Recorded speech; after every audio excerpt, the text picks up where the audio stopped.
আজ আমরা class 9 topic hit নিয়ে আলোচনা করব এবং এই আলোচনার মধ্যে আমরা দেখব তাপের বিভিন্ন প্রকারভেদ, অর্থাৎ তাপকে আমরা সাধারণভাবে কি বিষয়ে কোন কোন প্রকারে আমরা ভাগ করতে পারি এবং সেখান থেকে আপেক্ষিক তাপের ডেফিনেশন দেখব। হ্যাঁ, প্রাচীনকালে ভাবা হতো তাপ এক প্রকারের অদৃশ্য ওজনহীন পদার্থ যার নাম ছিল ক্যালোরিক, যেটা পরবর্তীকালে বিভিন্ন বিজ্ঞানীরা যেমন কাউন্ট রামফোর্ড, জুল এবং অন্যান্য বিজ্ঞানীরা তাপ যে এক প্রকারের শক্তি সেটা নিয়ে ওনারা বিভিন্ন যুক্তি দেন সপক্ষে, এবং পরবর্তীকালে আমরা সেই ধারণা নিয়ে এখন চলছি। তো এখন আমরা দেখব তাপকে কোন কোন প্রকার ভেদ করা যায়। তাপকে সাধারণত 3 ভাগে আমরা বিভক্ত করতে পারি, অর্থাৎ বোধগম্য তাপের গ্রহণ বা বর্জনে বস্তুর উষ্ণতার পরিবর্তন হচ্ছে। এখন আমরা ওই উষ্ণতার যে পরিবর্তন হচ্ছে ওই উষ্ণতার পরিবর্তনকে মেজার করে এবং অন্যান্য যে প্যারামিটারগুলো রয়েছে সেগুলোর সাহায্যে আমরা কতটা তাপ গ্রহণ করছে বা কতটা তাপ বর্জন করছে সেটা আমরা মেজার করতে পারবো। তাহলে এই যে আমি বললাম যে গৃহীত বা বর্জিত তাপ, এই গৃহীত বা বর্জিত তাপ 3টি বিষয়ের উপর নির্ভর করে। কি কি বিষয়? এক, বস্তুর ভর, অর্থাৎ কতটা পরিমাণ বস্তুটি রয়েছে, বস্তুর পরিমাণ বা বস্তুর ভর।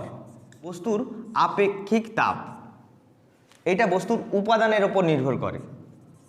আপেক্ষিক তাপ বা স্পেসিফিক হিট, কতটা পরিমাণ উষ্ণতার বৃদ্ধি বা হ্রাস হচ্ছে, উষ্ণতার পরিবর্তন। যে গৃহীত বা বর্জিত তাপের রাশিমালাটা কীরকম হয় না, যদি ধরা যায় এটা হচ্ছে কিউ, অর্থাৎ কিউ পরিমাণ তাপ গ্রহণ বা বর্জন করেছে। কখন না, যখন বস্তুর উষ্ণতা ছিল প্রথমে T1 ডিগ্রি সেন্টিগ্রেড, সেখান থেকে হয়েছে T2 ডিগ্রি সেন্টিগ্রেড, অর্থাৎ উষ্ণতার পরিবর্তন কতটা হলো?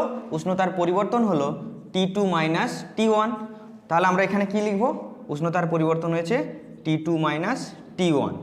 বস্তুর আপেক্ষিক তাপ আমরা অন্য একটা রাশি, সেটা হচ্ছে এস, যেটা উপাদানের উপর নির্ভর করে।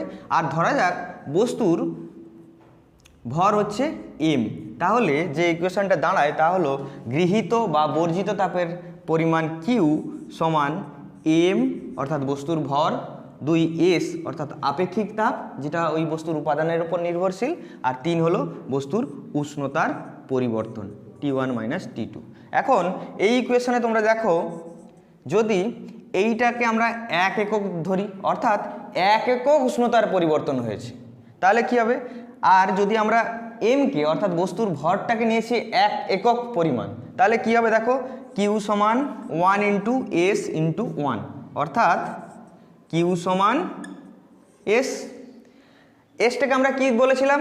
এস হচ্ছে আপেক্ষিক তাপ। তাহলে এবার আপেক্ষিক তাপের যে সংজ্ঞা যদি আমরা তৈরি করতে চাই, তাহলে কি বলবো না, একক ভরের কোনো বস্তু নিয়েছি, অর্থাৎ এম সমান 1 নিয়েছি, যারকে আমরা তাপ দিলাম, ফলে তার উষ্ণতার পরিবর্তন হলো কত?